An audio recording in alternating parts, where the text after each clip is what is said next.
Vote এটা কি একটা আমানত। এই ভোটের আমানত আপনি রক্ষা করেন নাই, শুরুতেই খেয়ানত করেছেন। কেন? আপনি রাতের আধারে 100 টাকা দিয়ে ভোট বিক্রি চালাইছিলেন। আরেকটু জোরে কর। 100 টাকা দিয়ে কি করছেন? ভোট বিক্রি করছেন। মানে এরকম অবস্থা বিক্রি করে। আমরা কি মানুষ না অন্য কিছু? আল্লাহ পাকি ভালো জানে। আচ্ছা বলেন, আল্লাহ তাআলা যত মাখলুক আল্লাহ তাআলা সৃষ্টি করেছেন, সবচাইতে কার দাম বেশি? আরে বুঝরে কোন? মানুষের। কিন্তু মানুষের কিনতে লাগে দেখা যায় 100 টাকা। মানুষের কিনতে লাগে কত? তার মানে এরকম আমরা পোস্তে পোস্তে এরকম হয়েছে, একটা ব্রয়লার মুরগির চাইতেও আপনার আমার দাম কম। কথা কোন ভাই? ব্রয়লার মুরগির চাইতেও আপনার আর আমার দাম কম। কারণ ব্রয়লার মুরগি কিনতে লাগে 1 কেজি 150 টাকা, আপনাকে আমাকে কিনতে লাগে 100 টাকা। কি ভাই কথা বুঝেন নাই? ছাগলের চাইতে আপনার আর আমার দাম কম। ছাগল কিনতে লাগে 10,000 টাকা, আপনাকে আমাকে কিনতে লাগে একটা রংসা। আর একটু জোরে কন। তাহলে কোথায় বিবেক? আমানত তো তুমি নষ্ট করেছো আগে ভাই। ভোট হলো আমানত। ভোট কোনো দুর্নীতিবাজকে দেওয়া যাবে না, কথা বলা ঠিক না বেঠে? ভোট কোনো বেনামাজিকে দেওয়া যাবে না, কথা বলা ঠিক না বেঠে? ভোট কোনো সুদখোরকে দেওয়া যাবে না, ভোট কোনো ঘুষখোরকে দেওয়া যাবে না। ভোট একমাত্র দিতে হবে আল্লাহ তাআলার বাণী অনুযায়ী। কবি ইকবাল বড় সুন্দর করে বলেছেন যে তোমরা পিছনের দিকে চলে যাও, তোমরা সততার দিকে ফিরে যাও, তোমরা বীরত্বের দিকে ফিরে যাও। তোমরা তোমাদের সততা হারায় ফেলেছো, এই জন্য আজকে তোমাদের মাঝে আমানত নেই। আমানত নেই। আমানত রক্ষা কইরো মুসলমান। তুমি আগে করবা, কারণ ভোট দেওয়া আগের কাজ। ভোট দেওয়ার পরে পাস করে ওখানে যাওয়ার পরে আমানত রক্ষা করা পরের কাজ। তুমি আগে নষ্ট করছো, তারপরে এমনি এমনি পরেরটাও নষ্ট হয়ে যায়। কথা বুঝাইতে পারি নাই? ভোট আগে হয় না চেয়ারে আগে বসে? তাহলে আগেরটা কে নষ্ট করছে? আমি নষ্ট করছি। তাহলে নষ্ট করার রাস্তা দেখাইলো কে? আপনি আর আমি। এখন যে চেয়ারে বসবে সে তো নষ্ট করবে, সে তো নষ্ট করবে। এই জন্য মুহতারাম হাজিরিন, কথা একটা, সামনে বড় কঠিন দিন আসতেছে। এই যে বিষয়টা যে আছে, এই কঠিন বিষয়টার আমানত আপনাকে আমাকে রক্ষা করতে হবে। ভোট আপনি কাকে দিবেন? যাকে মন চাই তাকে দেন, আমার কোনো যায় আসে না।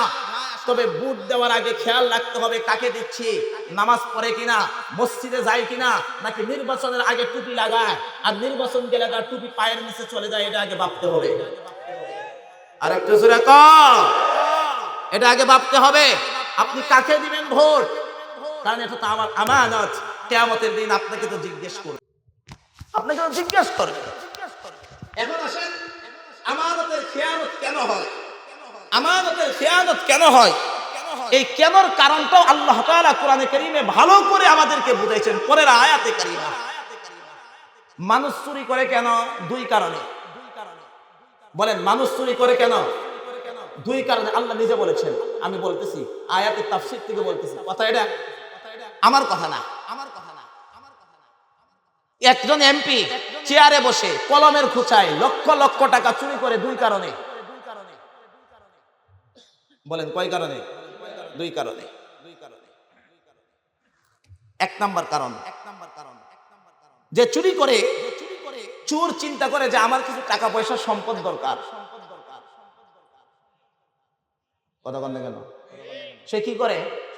চিন্তা করে যে আমার কি দরকার? টাকা পয়সা দরকার, আমার সম্পদ দরকার। কারণ আমার সম্পদ বানাইতে হবে। কারণ আমি 100 টাকা করে ভোট কিনছি। আমি যে 100 টাকা করে ভোট যে কিনছি, এই টাকা উঠাইতে হইব না? হ্যাঁ, তো আমার টাকা দরকার, কারণ আমি জমানো টাকা নষ্ট করে ফেলছি। তাহলে এটা তো আবার তো নিতে হবে। তাহলে সে চুরি করা শুরু করে, আমানতের খেয়ানত করা শুরু করে। কেন? কারণ সে মাল কামানোর জন্য চিন্তা করে, ধন সম্পদ সঞ্চয় করার চিন্তা করে, 1 কারণ। 2 নাম্বার কারণ, মানুষ অন্যায় কাজ করে, মানুষ গুনাহের কাজ করে, মানুষ সুদ খায়, মানুষ ঘুষ খায়, মানুষ আমানতের খেয়ানত করে নিজের সন্তানদের জন্য, পরিবারের জন্য। আসসালামু আলাইকুম ওয়া রাহমাতুল্লাহি ওয়া বারাকাতুহু।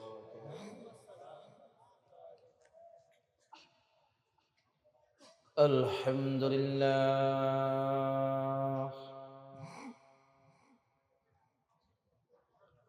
الحمد لله وكفى وسلام على عباده الذين اصطفى. أما بعد فأعوذ بالله من الشيطان الرجيم.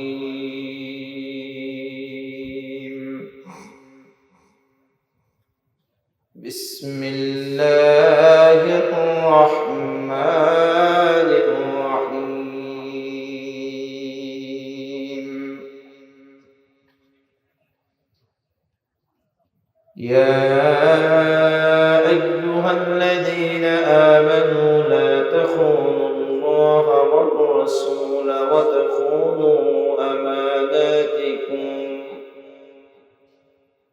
وأنتم تعلمون.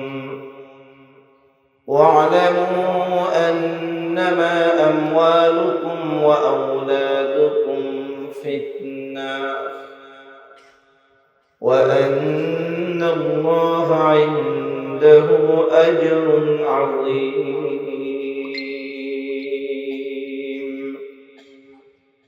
بارك الله لنا ولكم في القرآن العظيم، ونفعنا وإياكم بالآيات والذكر الحكيم. صدق الله مولانا العظيم، وصدق رسوله النبي الكريم، ونحن على ذلك من الشاهدين والشاكرين، والحمد لله رب العالمين.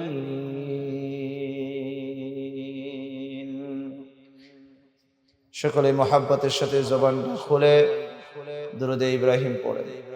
اللهم صل على محمد وعلى آل محمد كما صليت على إبراهيم وعلى آل إبراهيم إنك حميد مجيد. اللهم بارك على محمد وعلى آل محمد كما باركت على إبراهيم وعلى آل إبراهيم إنك حميد مجيد. سبحانك لا علم لنا إلا ما علمتنا إنك أنت العليم الحكيم. رب زدني علما، رب زدني علما، رب زدني علما، رب يسر ولا تعسر وتمم بالخير.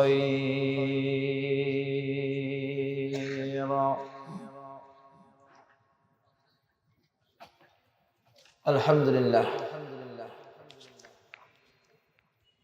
ভরাডুবা তাফসীরুল কোরআন কমিটির উদ্যোগে আয়োজিত আজকের এই 12তম বার্ষিক তাফসীরুল কোরআন মাহফিলের সম্মানিত সভাপতি হযরতুল আল্লাম মুফতি দিলওয়ার হোসেন সাহেব হাফিজাহুল্লাহ, আজকের মাহফিলের প্রধান তাফসীর কারক জননন্দিত মুফাসসিরে কোরআন হযরতুল আল্লাম হযরত মাওলানা ইসমাইল বুখারী কাশিয়ানী হাফিজাহুল্লাহ, উপস্থিত আছেন আরেকজন মুফাসসির হযরত মাওলানা মির্জা মোহাম্মদ ইয়াসিন আরাফাত সাহেব। কিছুক্ষণ পূর্বে যিনি অত্যন্ত সুললিত কণ্ঠে গুরুত্বপূর্ণ তাকরীর পেশ করেছেন, সকলেই চিনি বিশ্বজয়ী কারি, বিশ্বজয়ী হাফেজ কারি মাওলানা মুফতি মোহাম্মদ জাকারিয়া সাহেব হাফিজাহুল্লাহ সহ উপস্থিত সকল মুআজ্জিজ মুকাররম উলামায়ে হযরত, মুরব্বিয়ানে আইজাম, প্রিয় আজিজ তলাবা, কলিজার টুকরা যুবক ভাইয়েরা, পর্দার আড়ালে আমার শ্রদ্ধেয় মা ও বোনেরা, অসংখ্য শুকর ও সুজুদ সেই মহান মালিকের কুদরতি দরবারে, যিনি অত্যন্ত দয়া করে মায়া করে দুনিয়ার হাজারো ব্যস্ততা থেকে মুক্ত করে বেহেশতের বাগানে আপনাকে আমাকে আসার বসার তৌফিক দান করেছেন। কোরআন ও হাদিসের আলোকে দ্বীনি কিছু কথাবার্তা বলা এবং শোনার তৌফিক দান করেছেন। সেজন্য সেই মহান মালিকের কুদরতি দরবারে জবানটা খুলে কালিমাতুশ শুকরিয়া আদায় করি, বলি আলহামদুলিল্লাহ। মুহতারাম হাজিরিন, আমি আপনাদের সামনে কোরআনে কারীমের দুখানা আয়াতে কারীমা তিলাওয়াত করেছি। যে আয়াতে কারীমায় আল্লাহ তাআলা একটা কাজ ছাড়ার আদেশ করেছেন, আর এই কাজের সামঞ্জস্যশীল আরেকটা আয়াতে আল্লাহ তাআলা কাজ করার আদেশ করেছেন। বুঝে থাকলে বলেন, একটা কাজ কি করার আদেশ করেছেন? জবান খুলতে হবে। কি করার আদেশ করেছেন? ছাড়ার আদেশ করেছেন। আরেকটা আয়াতে আল্লাহ তাআলা সূরাতুন নিসার 57 নম্বর আয়াতে কারীমায় 58 নম্বর আয়াতে কারীমায় আল্লাহ তাআলা করার আদেশ করেছেন। একটা ছাড়তে বলেছেন, আরেকটা ধরতে বলেছেন। এই আয়াতটা বড় বর্তমান সময়ে এবং আমাদের সমাজে চলতে ফিরতে বড় অতীব গুরুত্বপূর্ণ একটা আয়াতে কারীমা। কোরআনে কারীমে আল্লাহ তাআলা বিভিন্ন বিষয় নিয়ে আলোচনা করেছেন। আচ্ছা, বুঝে থাকলে বলবেন, আল্লাহ তাআলা যত বিষয় কোরআনে কারীমে আলোচনা করেছেন, কোন বিষয় কি অযথা আছে? জবান খোলেন, কোন অযথা কোন বিষয় আছে? আল্লাহ তাআলা কোরআনে কারীমের ভিতরে যত ওয়াকিয়া বয়ান করেছেন, সেখানেও ওয়াকিয়া বয়ান করে শেষে বলেছেন যে এখানে তোমাদের জন্য শিক্ষা আছে। তোমাদের জন্য কি আছে? শিক্ষা আছে। যে অতীত থেকে নিয়ে শিক্ষা গ্রহণ করে তোমাদের ভবিষ্যৎ জীবন চলবে। অতীতের শিক্ষা দিয়া কিসের জীবন চলবে? ভাই জবান খোলেন, কিসের জীবন? ভবিষ্যৎ জীবন চলবে। অতীত থেকে শিক্ষা নিবা না, ভবিষ্যৎ জীবন সুন্দর হবে না। অতীত থেকে শিক্ষা নিবা, ভবিষ্যৎ জীবন সুন্দর হবে। তো কোরআনে কারীমের মধ্যে আল্লাহ তাআলা বিভিন্ন বিষয়ে আলোচনা করেছেন। আমি যে আয়াতে কারীমা তিলাওয়াত করেছি, এই আয়াতে কারীমায় আল্লাহ তাআলা একটা বিষয় নিয়ে আলোচনা করেছেন, সেটা হলো খিয়ানত। বলেন কি? খিয়ানত। খিয়ানত করতে নিষেধ করেছেন। খিয়ানত কাকে বলে? খিয়ানত বলা হয় যে কোনো বিষয়ের যেটার যথাযোগ্য প্রাপ্য, যেটা দরকার, যথাযোগ্য কোনো বিষয়ের হক আদায় করা না করার নাম হলো খিয়ানত। কোন জিনিসের যথাযথ হক আদায় না করার নাম হলো খিয়ানত। কি? দুইটা শব্দ, একটা হলো খিয়ানত আর একটা হলো আমানত। বলেন না, বলেন না, কয়টা শব্দ?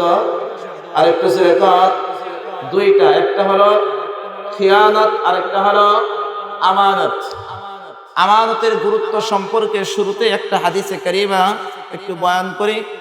নবী মুহাম্মদুর রাসূলুল্লাহ সাল্লাল্লাহু আলাইহি ওয়াসাল্লাম বলেছেন, লা ঈমান লিমান লা আমানাতা লাহু। যার মধ্যে আমানত নাই তার মধ্যে ঈমান নেই। যার মধ্যে, বলেন না, আমানত নাই তার মাঝে কি নাই? ঈমান নাই। নবীজির এই হাদিস আমানতের ব্যাপারে,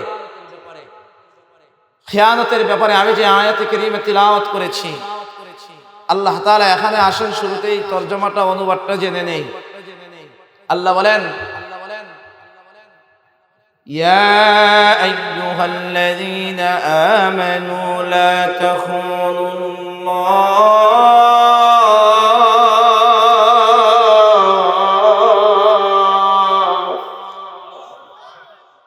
تخونوا الله والرسول وتخونوا أماناتكم।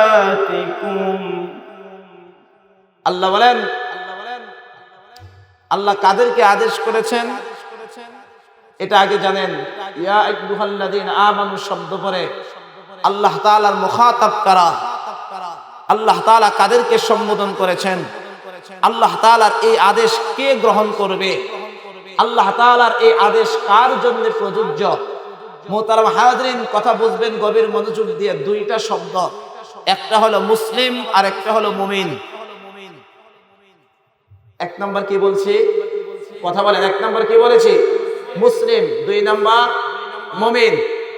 মুসলিম অর্থাৎ মুসলমান, মুসলমান হওয়া সহজ, মুসলমান হওয়া সহজ।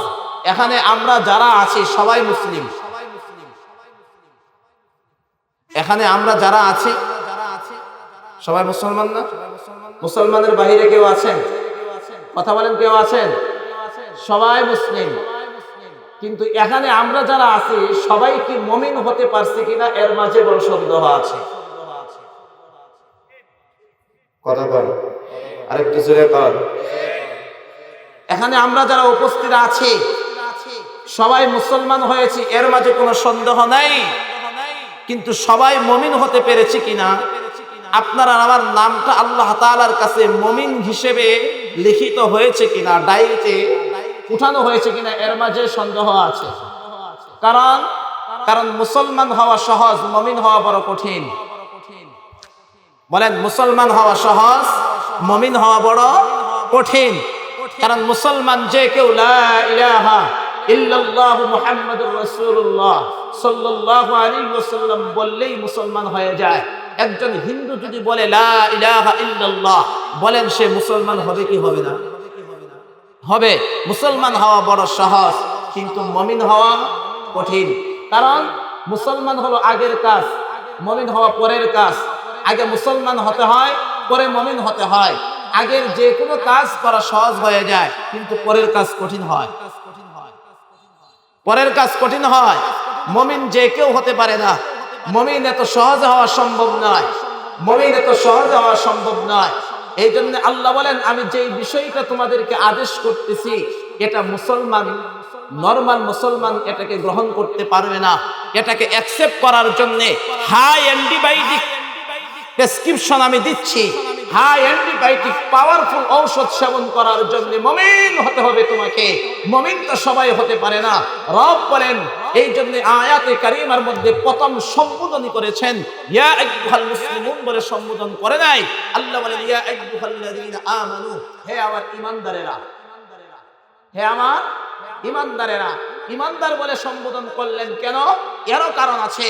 আল্লাহ বলেন, আমি যে প্রেসক্রিপশন দিচ্ছি, আমি যে তোমাদেরকে ঔষধ লিখে দিচ্ছি, এই ঔষধ সেবন করার জন্য আরেকটা শর্ত হলো যে তোমার দিলের ভিতরে আমার ভালোবাসা থাকতে হবে। কথা বলি না? কারণ আমার মুহাব্বত, আমার ভালোবাসা যদি না থাকে তাহলে তুমি আমার হুকুম মানতে পারবে না।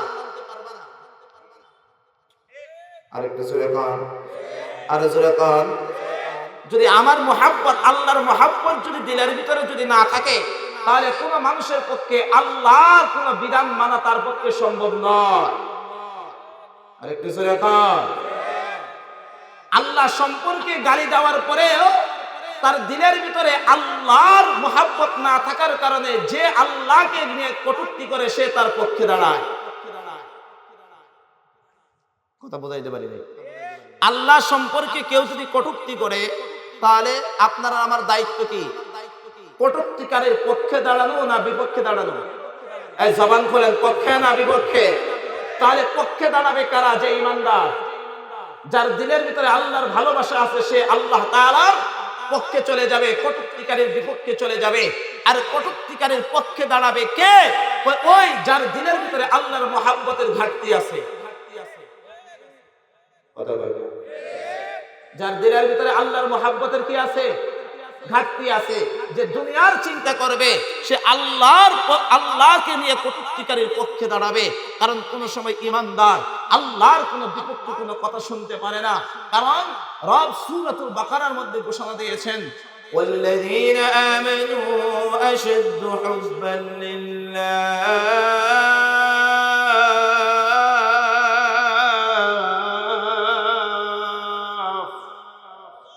আল্লাহ বলেন, ঈমানদার তো হইল তারা যারা সবচেয়ে বেশি কাকে ভালোবাসে। জবান খুলে, জবান খুলে আর জোরে বলেন, কাকে? হয় না এটা ভরাডুবার মুসলমানের আওয়াজ নাই। ঈমানদার সবচেয়ে বেশি ভালোবাসে কাকে? মুসলমান ভাইয়েরা রে আমার,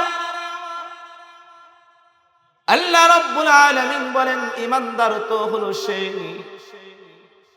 যার দিলের ভিতরে আল্লাহ তাআলার মুহাব্বত সবচাইতে বেশি থাকবে। ঈমানদারের দিলে আল্লাহ তাআলার মুহাব্বত বেশি। কার চাইতে? কোন নিজের মায়ের চাইতেও, নিজের বাবার চাইতেও, নিজের স্ত্রীর চাইতেও, নিজের সন্তানের চাইতেও, নিজের ধন সম্পদের চাইতেও ঈমানদার কোনো কিছু চিন্তা করে না। ঈমানদারের দিলের ভিতরে সব চাইতে বেশি ভালোবাসা হইল আমার রবের। আমার রবের ভালোবাসা ঈমানদারের দিলে সবচাইতে বেশি। এই জন্য দেখা যায় আল্লাহ তাআলার হুকুম কোন বান্দা বান্দি মানে, কয় যেই বান্দা বান্দির দিলের ভিতরে আল্লাহ তাআলার মুহাব্বত বেশি থাকে সেই মানে।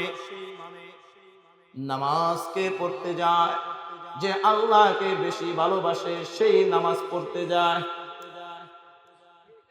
কথা কোন আওয়াজ দেন, কথা বলেন ঠিক না বেটি? ফজরের নামাজের সময় উঠে ঠান্ডা পানি দিয়ে ওযু বানাই কে? যার দিলের ভিতরে আল্লাহ তাআলার মুহাব্বত বেশি সে। চৈত্র মাসে রমজানের 30টা রোজা রাখে কে? কই যার দিলের ভিতরে আল্লাহ তাআলার মুহাব্বত বেশি সে। হজ্জে বাইতুল্লাহ করতে যায় কে? হজ্জে বাইতুল্লাহ করতে যায় কে? কে টাকা পয়সার চিন্তা করে না? ও যার দিলের ভিতরে আল্লাহর মুহাব্বত বেশি সে। যার দিলের ভিতরে আল্লাহর মুহাব্বত নাই সে চিন্তা করে হজে গেলে তো আমার 8 লাখ টাকা 9 লাখ টাকা শেষ হয়ে যাবে, দরকার নেই।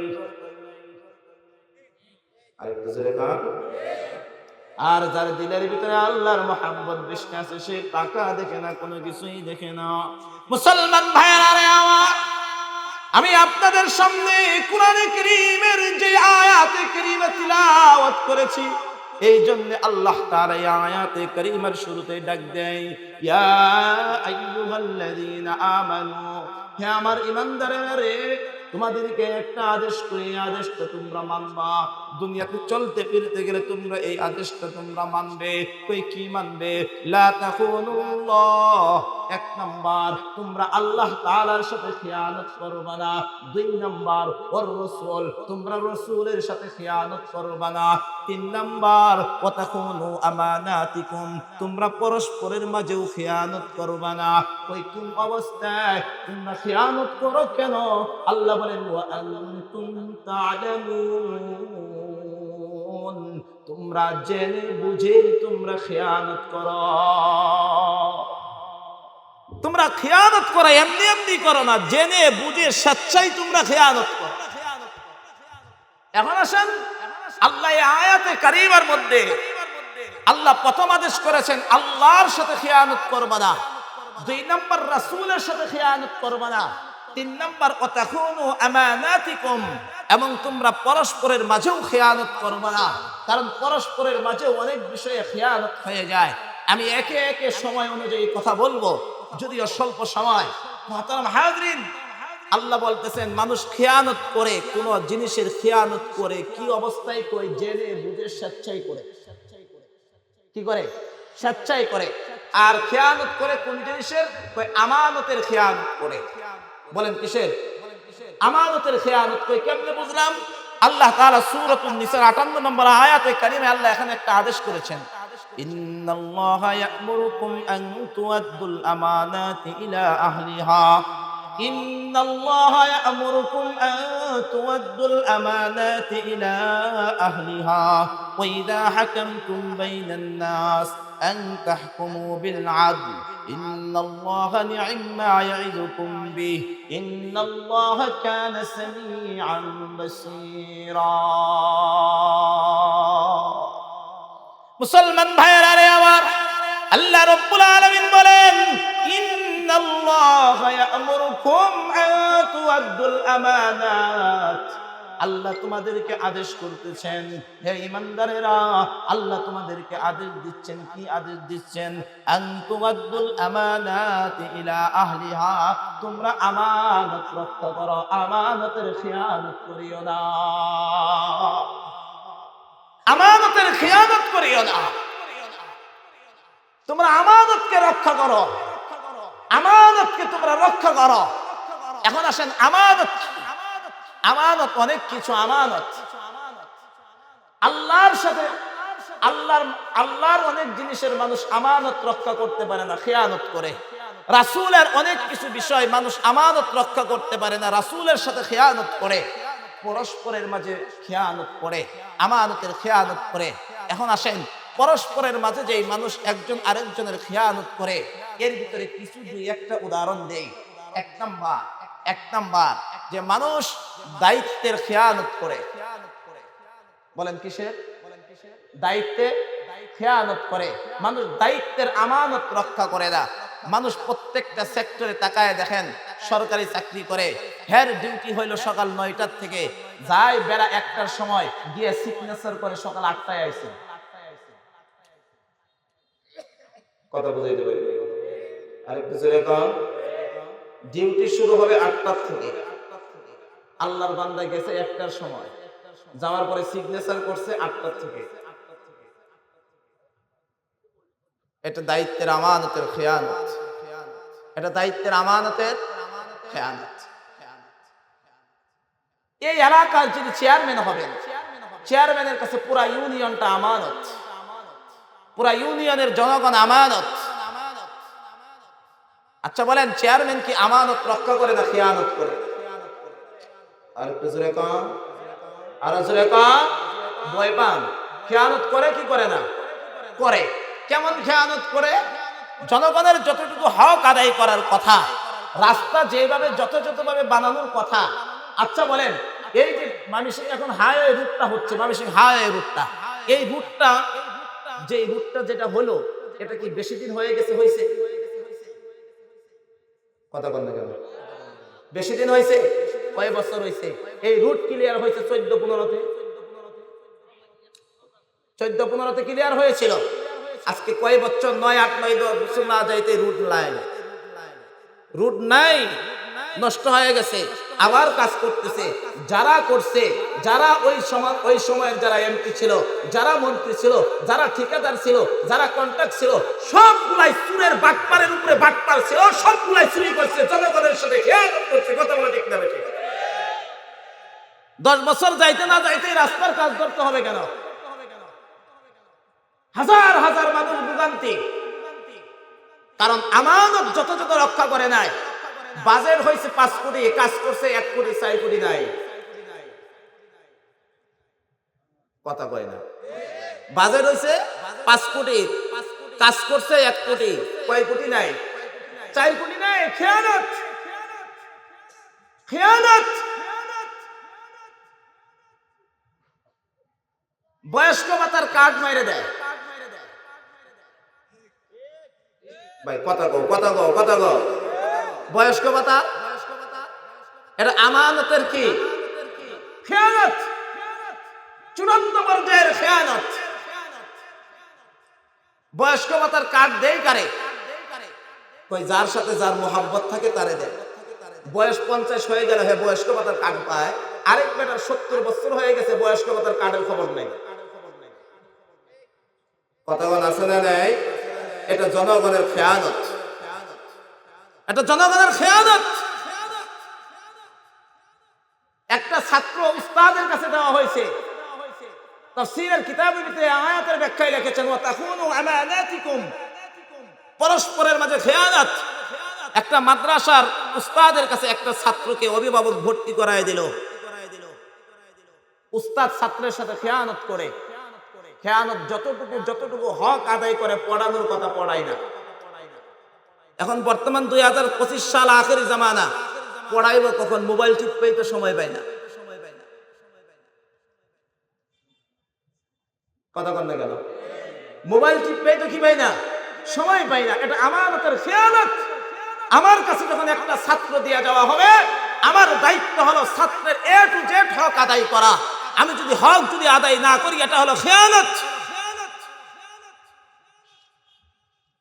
মসজিদের সভাপতি যিনি আছেন, তার দায়িত্ব হলো পুরা মসজিদকে সুন্দর করা, ইমাম সাহেবের হক গুলা যথাযথভাবে আদায় করা। সভাপতি ইমাম সাহেবের হক আদায় করে না, খেয়ানত করে। কথা বলেন আছে না নাই? এই জন্য আল্লাহ বলেছেন ওয়াতাকুনু আমানাতিকুম, তোমরা তোমাদের পরস্পরের খেয়ানত করবা না, তোমরা তোমাদের পরস্পরের আমানত রক্ষা করবা। দেশের যিনি প্রধানমন্ত্রী হবে তার কাছে পুরা দেশটা আমানত, যিনি মন্ত্রী হবেন তার কাছে পুরা দেশটা আমানত, পুরা জনগণ আমানত। আমানত রক্ষা করতে হবে। যদি খেয়ানত করে তাহলে বড় শাস্তি কিয়ামতের দিন। এই কোরআনে কারীমের আমার আয়াতে কারীমের মধ্যে আসতেছে, আল্লাহ নিজেই বলে দিয়েছেন।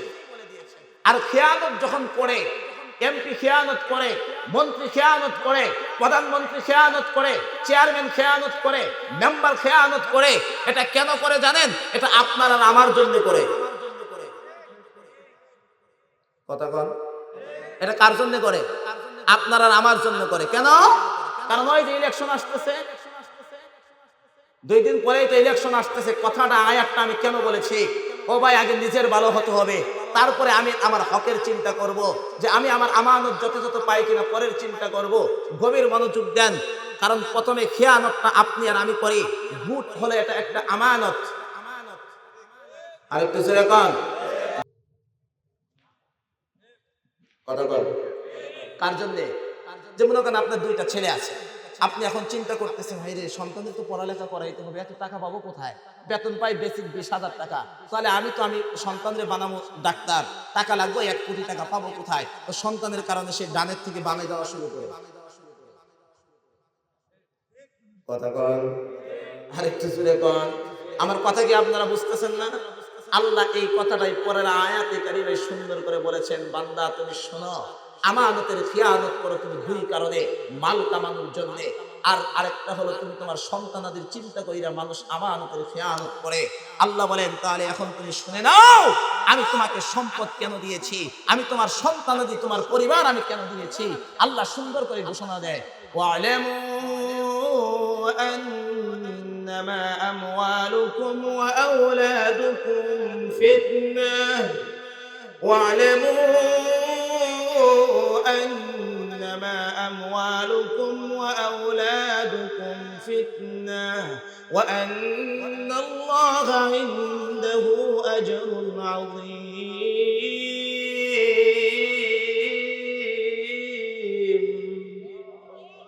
আল্লাহ বলেন ওয়ালামু, জমার সিগা উলামায়ে কেরাম বুঝবে।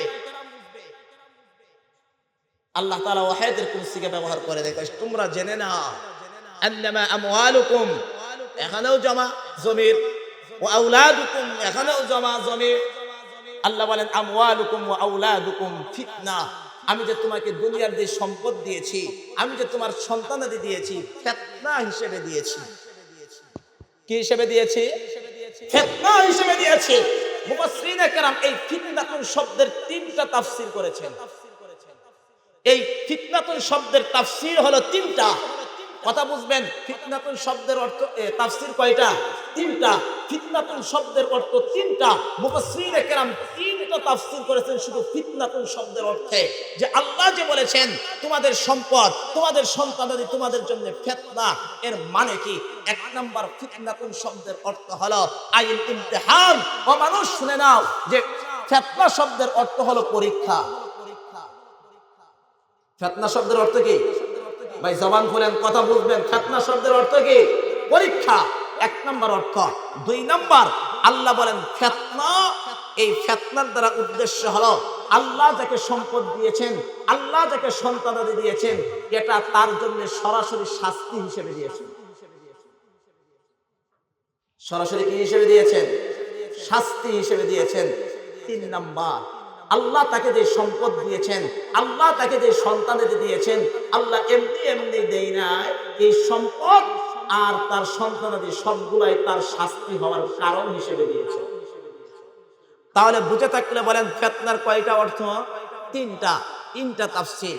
একটা হলো পরীক্ষা, 2 নাম্বার হলো ফিতনা, এই আমওয়ালুকুম ওয়া আওলাদুকুম তার জন্য শাস্তি, 3 নাম্বার আমওয়ালুকুম ওয়া আওলাদুকুম তার জন্য শাস্তির কারণ, সওয়াব। এখন আসলে আরেকটু বিস্তারিত বলে, ফিতনা এর দ্বারা উদ্দেশ্য কি, কিভাবে ফিতনা আমার জন্য পরীক্ষা কিভাবে? মুসলমান ভাইয়েরা রে আমার, আল্লাহ রাব্বুল আলামিন বলেন আমি আল্লাহ যাকে ইচ্ছা সম্পদ দেই, কারণ সম্পদের মালিক কেউ এমনি এমনি হতে পারে না। কথা বলেন ঠিক না বেঠিক? সম্পদ কখনো গায়ের জোরে কখনো সঞ্চয় করা যায় না, উপার্জন করা যায় না। গায়ের জোরে শক্তির জোরে যদি সম্পদশালী হওয়া যাইত, তাহলে সমাজের মধ্যে সবচাইতে সম্পদশালী হইতে একজন রিকশাওয়ালা, একজন মাটি কামলাওয়ালা, যে মাটি কাটে। কারণ সম্পদশালী গায়ের জোরে হওয়া যায় না। জবানটা খুলে বলবেন নি সম্পদ এটা কার দান? আরো জোরে বলেন কার? সম্পদের মালিক কে? আল্লাহ। আল্লাহ। পুরা পৃথিবীটা হইল আমার মালিক। এই জমিনের মধ্যে যা আছে সব কিছু হইল আমার আল্লাহ তাআলা। রব্বুল আলামিন বলেন আমার সম্পদ আমি যাকে ইচ্ছা তাকে দিব,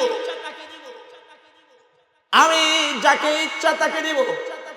যাকে ভালো লাগবে তাকে আমি সম্পদ দিব, যাকে ভালো লাগবে না তাকে আমি সম্পদ দিব না। এটা আমার ইচ্ছা। যেমন কোরআনে কারীমের মধ্যে বারবার রব্বে কারীম রিজিকের ব্যাপারে বলেছেন, আল্লাহ যাকে ইচ্ছা তাকে রিজিক দেয়, আল্লাহ যাকে ইচ্ছা তাকে রিজিক দেয় না। আল্লাহ বলেন অপরদিকে সন্তান দেওয়ার ক্ষমতা কার? আর জবান বলেন কার? আল্লাহ। সম্পদ দেওয়ার সন্তান দেওয়ার মালিক ওই একমাত্র আল্লাহ। সন্তান কেউ দিতে পারে না। সন্তান কোনো বাবার দরবারে গেলে সন্তান হয় না, কোনো হুজুরের তাবিজে সন্তান হয় না, কারো ফুফা পানি ফুয়ের দ্বারা কোনো সন্তান হয় না, কোনো ডাক্তারের প্রেসক্রিপশনে সন্তান হয় না, কোনো ঔষধ সেবন করলেই সন্তান হয় না, কোনো কবিরাজের কবিরাজিগিরি কইরা সন্তান হয় না। জবানটা খুলে বলেন সন্তান দেওয়ার মালিক কে? আল্লাহ তাআলা কোরআনে কারীমের উপর আয়াতে কারীমার মধ্যে বলেন আল্লাহ যাকে ইচ্ছা তাকে সন্তান দেয়। আবার সন্তানের মধ্যেও দুই কোয়ালিটি। আল্লাহ বলেন যাকে ইচ্ছা তাকে শুধুই কন্যা সন্তান দান করে, আবার যাকে ইচ্ছা তাকে শুধুই পুত্র সন্তান দান করে, আবার যাকে ইচ্ছা তাকে পুত্র আর মেয়ে মিক্স করে দেয়। আল্লাহ বলেন সন্তান দেওয়া না দেওয়ার ক্ষমতা আমার, আবার আমি যাকে ইচ্ছা তাকে ছেলেও দেই না মেয়েও দেই না। দুনিয়ার হাজারো ডাক্তার দেখাইলেও কাজ হয় না। আল্লাহ বলেন এই যে সন্তান আর এই যে তোমার সম্পদ, আমি আল্লাহ তোমাকে পরীক্ষা স্বরূপ দিয়েছি রে বান্দা। তুমি এই সম্পদ পাওয়ার পরে তোমার অবস্থাটা কি হয়? তুমি কি আল্লাহকে ভুলে যাও নাকি আল্লাহর কাছে আরো তুমি আসতে থাকো? তোমার অবস্থাটা কি কারুনের মতন হয়ে যায় নাকি তোমার অবস্থাটা হযরত উসমানের মতন হয়ে যায়? আমি এটা পরীক্ষা করার জন্য আমি তোমাকে সম্পদ দিয়েছি। আমি আল্লাহ সন্তানও দিয়েছি এই জন্য তুমি সন্তান পাওয়ার পরে তোমার দিলের ভিতরে কি অহংকার ঢুকে নাকি ঢুকে না? কারণ সন্তান পাওয়ার পরে মানুষের শরীরের ভিতরে গরম চলে আসে। যার 10টা পুত্র সন্তান থাকে বাজারের মধ্যে দাঁড়ায় হুঙ্কার ছাড়ে কয় কে আসোস আয়, আমার তো 10টা লাঠি আছে। আল্লাহ বলেন বান্দারে আমি এমনি এমনি দেই নাই, আমি পরীক্ষা হিসেবে দিয়েছি। এই নিয়ামত পাওয়ার পরে তোমার দিলের অবস্থাটা কি হয় একটু দেখা যাচাই বাছাই করার জন্য আমি আল্লাহ দিয়েছি। এটা হলো 1 নম্বর অর্থ, ফিতনা, পরীক্ষা হিসেবে দিয়েছি। কয় কেন কেন? আল্লাহ তাআলা সূরাতুল মুলকের 2 নম্বর আয়াতে কারীমায় বলেন আল্লাযী খালাকাল মাউতা ওয়াল হায়াতা লিয়াবলুয়াকুম আইয়ুকুম আহসানু আমালা। আল্লাহ বলেন বান্দারে আমি আল্লাহ তাআলা তোমার জীবন মরণটাই তো দিয়েছি পরীক্ষার জন্য।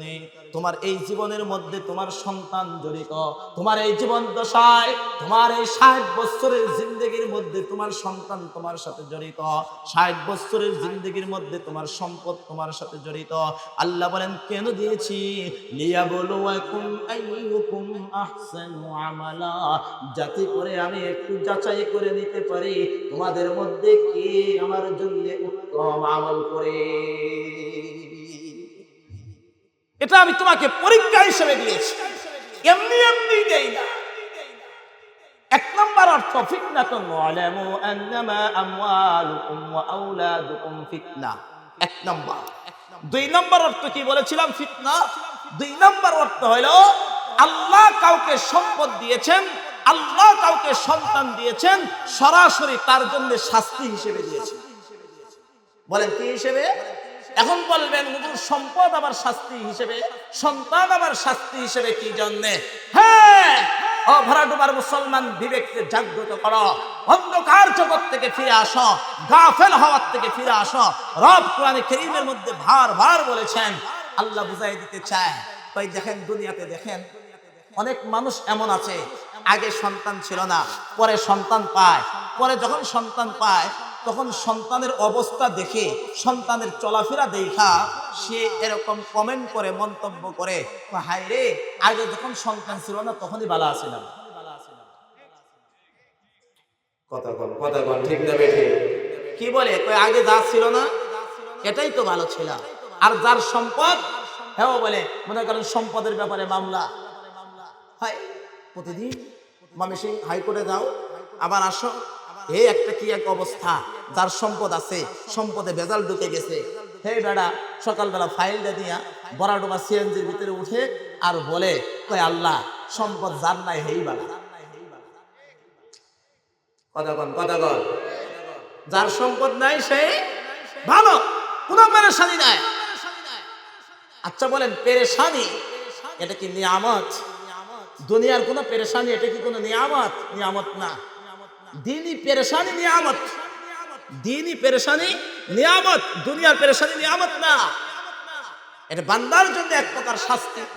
আল্লাহ বলেন তোমাকে আমি দিয়েছি এটা শাস্তি হিসেবে। এখন নে সম্পদের গরম কত একটু চাই দেখো, যে সন্তান আজকাল বর্তমান মিডিয়াতে আপনি আর আমি কি দেখি, অনেক সন্তান মা বাবাকে সরাসরি হত্যা করে ফেলতেছে। অনেক সন্তানের কারণে মা বাবা তিনবেলা ভাষায় ভালো করে খাইতে পারে না, অনেক সন্তানের কারণে মা বাবা ভালো করে ঘুমাইতে পারে না, মা বাবা কোথাও নিশ্চিন্তে যেতে পারে না। কেন? সন্তানের টেনশন। কই কি? কই সন্তান তো বাবা খায়, সন্তান তো গাঞ্জা খায়, সন্তান তো ইয়াবা টানে, সন্তান তো এই করে সেই করে, কখন না জানি কোনটা গটায় ফেলে। 24টা ঘন্টা মা বাবা টেনশনে থাকে। কথা বলো, আওয়াজ দিয়ে বলো, ঠিক না বেঠে? এটা তার জন্য শাস্তি,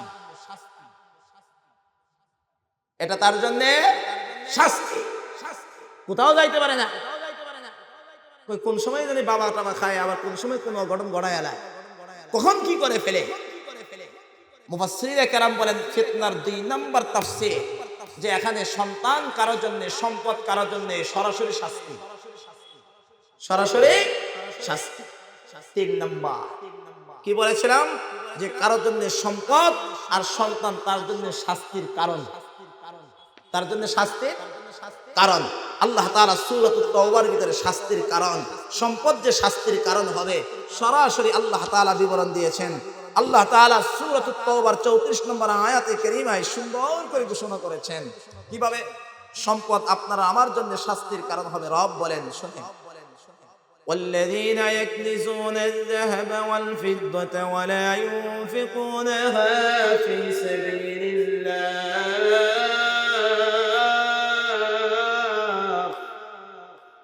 والذين يكنزون الذهب والفضة ولا ينفقونها في سبيل الله فبشرهم بعذاب أليم يوم يحمى عليها في نار جهنم فتقوى بها جباههم وجنوبهم وظهورهم هذا ما كنزتم لأنفسكم فذوقوا ما كنتم تكنزون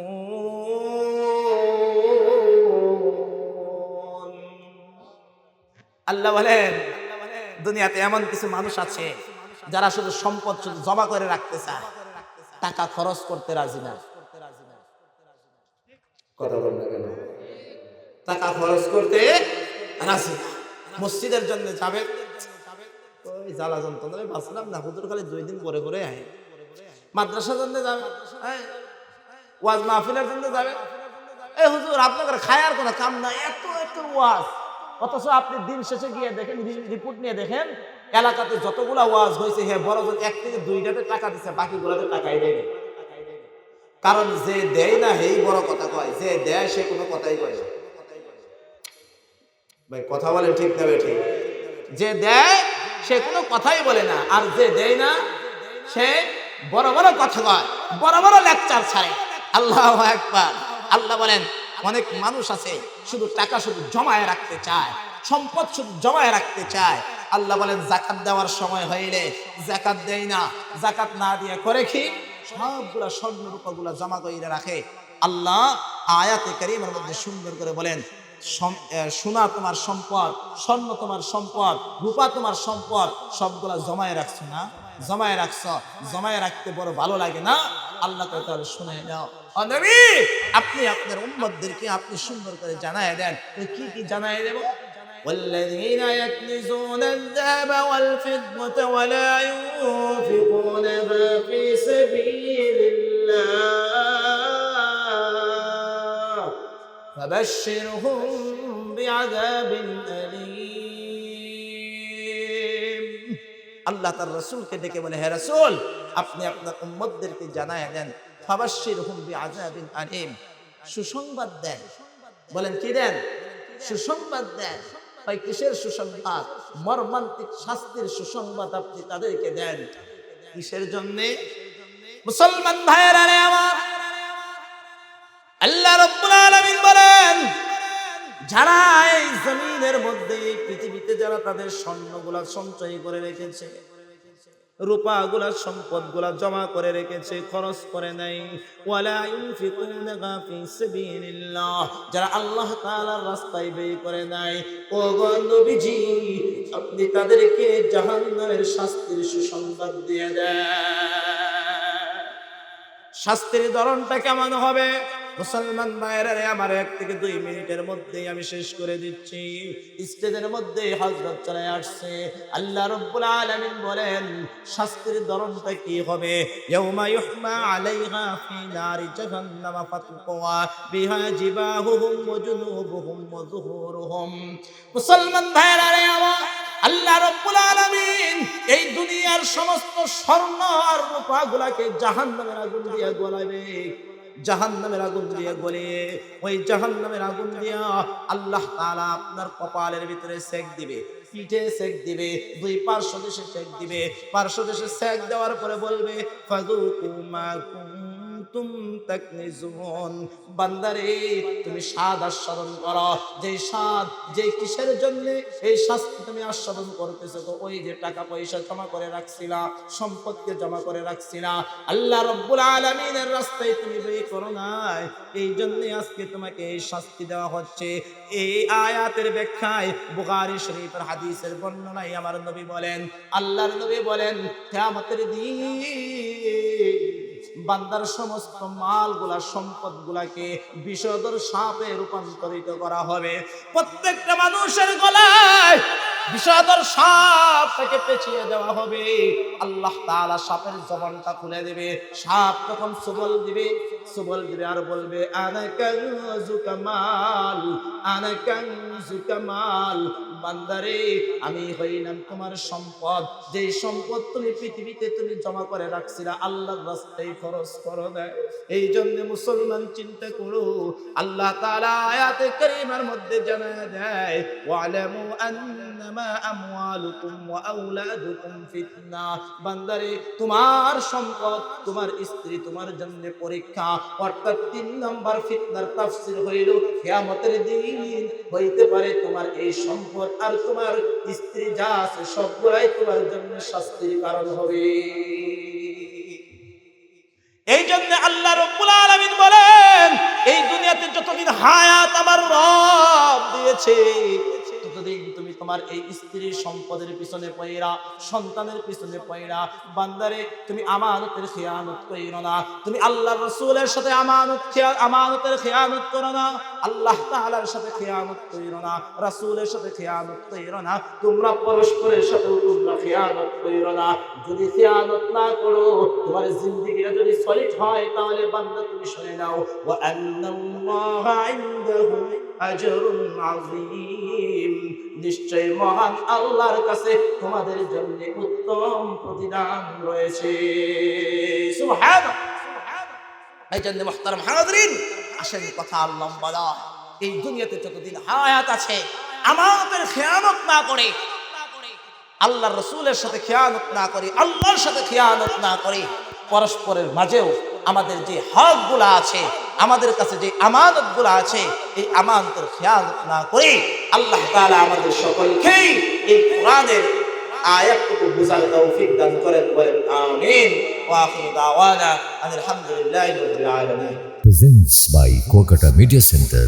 হক্কানি আলেমদের নিত্য নতুন ভিডিও পেতে আমাদের চ্যানেলটি সাবস্ক্রাইব করুন। কুয়াকাটা মিডিয়া সেন্টার, ইসলামিক বিনোদনের বিশ্বস্ত সঙ্গী।